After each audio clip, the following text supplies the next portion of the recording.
मध्य प्रदेश विधानसभा का मॉनसून सत्र जो कि 5 दिनों के लिए बुलाया गया था वो महज 3 दिनों में समाप्त कर दिया गया।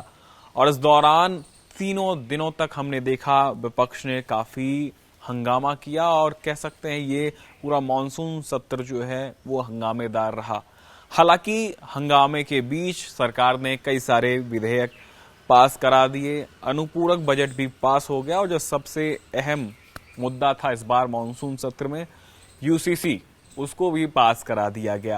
क्योंकि इस मॉनसून सत्र की बात करें तो शुरू से लेके अंत तक देखें तो लगातार जिस तरीके से मोहन कैबिनेट की बैठक हुई थी उसमें अलग अलग विधेयक, चाहे वो ईज ऑफ डूइंग बिजनेस हो, फायर सेफ्टी अधिनियम हो या फिर अलग अलग स्वास्थ्य सुविधाओं को लेकर के जो अधिनियम बनाए गए थे, उन तमाम सारे अधिनियमों को पहले कैबिनेट में मंजूरी दी जाती है और एक साथ ही यानी एक ही दिन मान सकते हैं कि सभी विधेयकों को जो है पटल पर रख दिया जाता है। उसके बाद अलग अलग दिन समय तय किए जाते हैं जिस पर चर्चा कराई जाती है।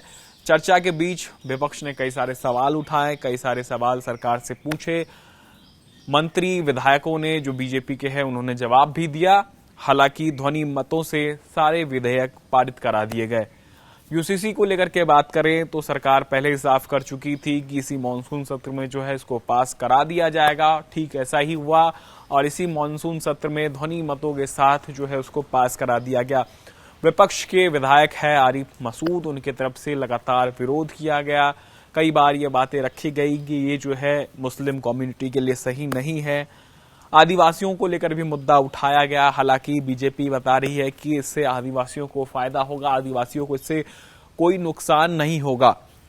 लेकिन जो विधानसभा का मॉनसून सत्र है उसमें आप देखें तो मुख्यमंत्री डॉक्टर मोहन यादव ने तीखे वार विपक्ष पर किए, खास करके यूसीसी को लेकर के और किसानों को मुद्दों को लेकर के जो विपक्ष घेरने का काम कर रही थी। पहले दिन से हम देख रहे थे कि सदन के अंदर, सदन के बाहर कांग्रेसी प्रदर्शन करते हुए नजर आ रहे थे। गांधी जी की प्रतिमा के सामने सांकेतिक रूप से जो प्रदर्शन होता है, चाहे वो किसानों के मुद्दे को उठाना हो या फिर काले कपड़े पहनकर काली पट्टी बांध करके विरोध करना हो, क्योंकि नीट का मुद्दा जिस तरीके से दिल्ली में गूंजा ठीक उसी प्रकार से विधानसभा के सदन में भी गूंजा और काली पट्टी बांध करके कांग्रेस के विधायकों ने इस बात का विरोध किया। क्योंकि राहुल गांधी जब पीएम आवास का घेराव करने पहुंचे थे तो वहां पर उनको पुलिस के द्वारा बर्बरता के साथ जो है उठा लिया गया। उसके बाद से लगातार कांग्रेस के जो विधायक हैं वो धरना देते हुए नजर आए। नेता प्रतिपक्ष उमंग सिंगार समेत कांग्रेस के जितने भी विधायक हैं वो विधानसभा के अंदर देर रात तक बैठ गए।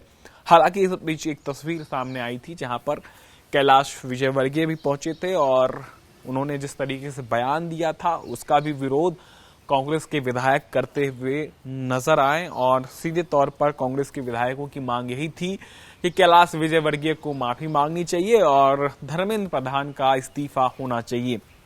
इन तमाम सारे विषयों को लेकर के सदन के अंदर भी जो है चर्चा कराने की बात कही गई। हालांकि विधानसभा अध्यक्ष ने इस बात को जो है सदन के अंदर चर्चा कराने के लिए नहीं समझा, जिसको बाद में जो है इस पूरे मसले पर चर्चा नहीं कराई गई। हालांकि बताया ये गया कि मध्य प्रदेश विधानसभा का जो सत्र बुलाया जाता है वो मध्य प्रदेश वासियों के लिए होता है। मध्य प्रदेश से जुड़े हुए चाहे किसानों के बात हो या फिर अलग अलग विषयों को लेकर चर्चा की जानी। नीट जो है वो केंद्रीय मुद्दा है, इसलिए जो लोकसभा है वहां पर उसकी चर्चा हो रही है, सदन के अंदर चर्चा करने की आवश्यकता नहीं है।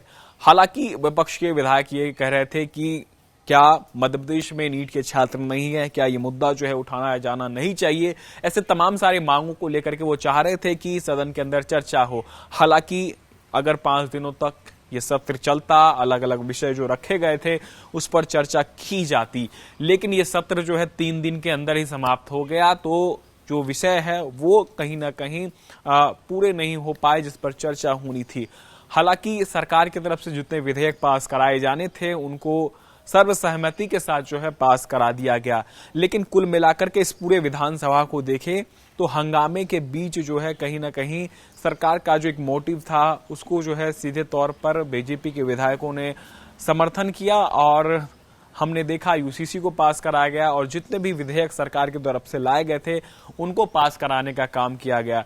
तो कुल मिला के कहा जा सकता है कि ये जो विधानसभा का सत्र था वो हंगामेदार तो था, लेकिन जो सरकार विधेयक लाई थी उसको सर्वसम्मति के साथ पास कराया गया और साथ ही साथ जो अनुपूरक बजट है जो कि अलग अलग विभागों में वित्तीय वर्ष 2026-27 को लेकर के तय किए जाने थे, वो अनुपूरक बजट भी जो है वो पास करा दिया गया।